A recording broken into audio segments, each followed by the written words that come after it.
of the most popular boats introduced at the Cannes Boat Show was the Axopar 45.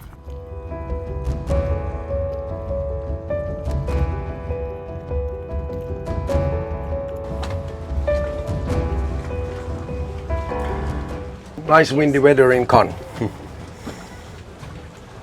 I'm just going to be more or less picking up the fenders. So I'm just putting the boat in skyhook right now, just lifting up these.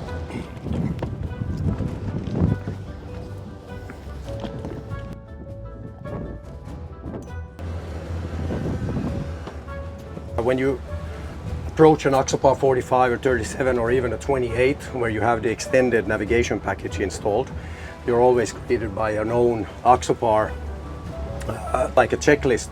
And this is a part of our user interface experience. So you can check that before you depart, that everything is okay and everything is safe for you to leave. So there's also a boat status.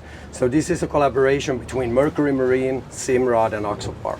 Because this sort of information that, for example, the engines to be showcasing if they have any problems or not, we've worked closely with Mercury to just give like a quick overview on one screen of anything you need to know on board. So if something is not okay, then you go into the Mercury settings, then you go and check what's wrong. But every time you want to leave the dock and you leave it a bit in a hurry, the engine's own diagnostics more or less are already checking. You get the overview of more or less whatever you need already on the start screen.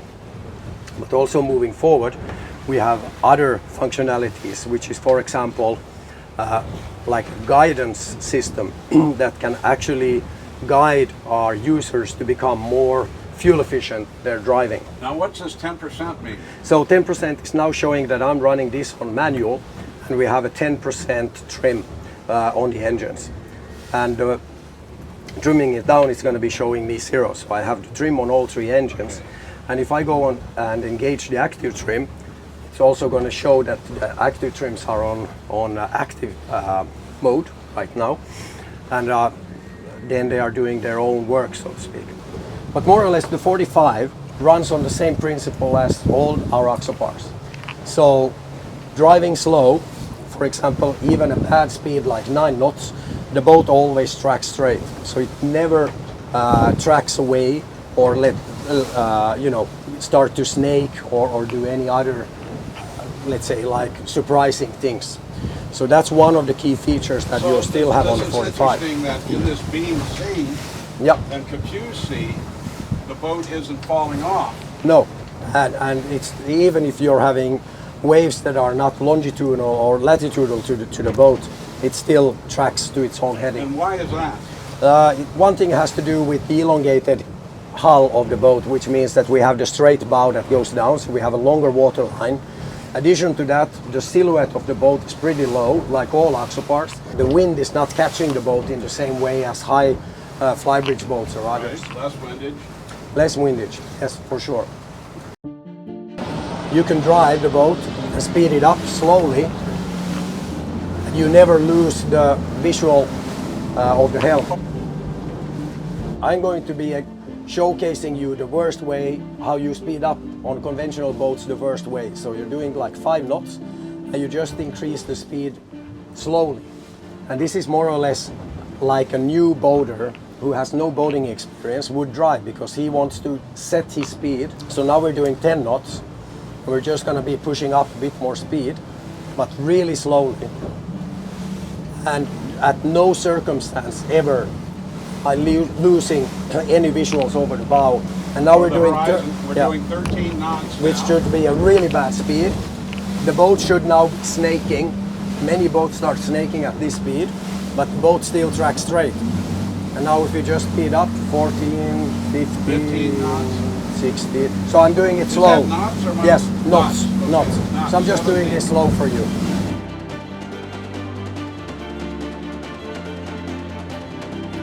Your running angle is what? 3%? Approximately, yes. 3 degrees. Yes. And as you see, I haven't touched the steering wheel since we went on the plane, and it's still tracking where we want to go. So more or less this creates for me a more confidence in the boat, and I feel that I'm in control. The boat is not doing anything that I'm not aware of. So in that sense, also then maneuvering, turning around, the same thing. So you just do your turn and you leave the steering wheel and the boat more or less just goes its own turn. So I'm gradually speeding up for you. Okay, so the speed leads off. Yeah, a bit. We're at 20 knots still. Yeah. Of course, with more throttle.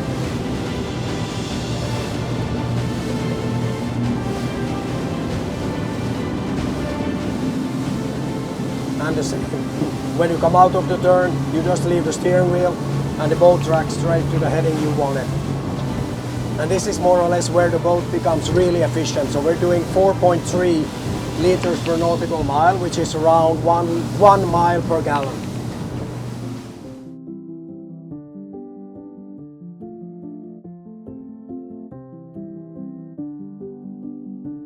Why I slowed down is just to also show you that when the boat is less weight than many conventional boats in this size range, and also because of its a lower windage, you don't get that high of a mass of the boat. So we're just bobbing calmly around in the waves right now, instead of some of the big boats really starting to roll over. But what the boat actually has is that we also incorporated sliding aft doors. So for me,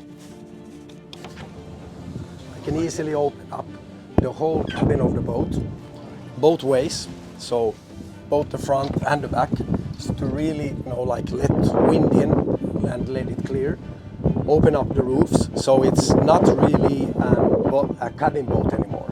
And then what I'm going to do next is I'm going to be opening up the balconies. And why we call them balconies are that these are actually added seating posts. So for me, to have a drop-down platform is not safe. This is not what we want.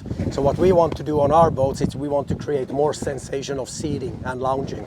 We made them on purpose to a certain height, so that even if we're now in really confused sea states, I'm still safely standing here because I can lean against the platform. This is again functional boating. So we just open up the access to the front cabin, and I'm going to show you some few cool features. So, okay, we made a nice lounge so that you can sit around the U sofa and use an out of space. But this is still indoors, right? Well, not anymore, because we have, with the gullwing doors that we introduced first on the 37, we can do this on both sides and open up the gullwing doors. And by opening up the gullwing doors, we are now having like a small shelter or a small lounge. We get all the fresh air inside. We still see the sky, we still see the exterior. We took a second look at the cabin, which has a double-duty settee that makes into a 6-foot 6-inch head-to-foot bed.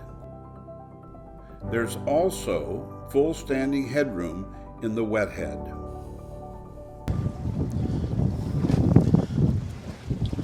What we have here is now created a U-sofa configuration. This is new for the Cannes Boat Show. I can lower down the table, I can make this into a full-size sun lounge. So what we did is we replaced one of the fender boxes with a wet bar system. So you still have the fender box in here, but we just raised it a bit, made it a bit bigger.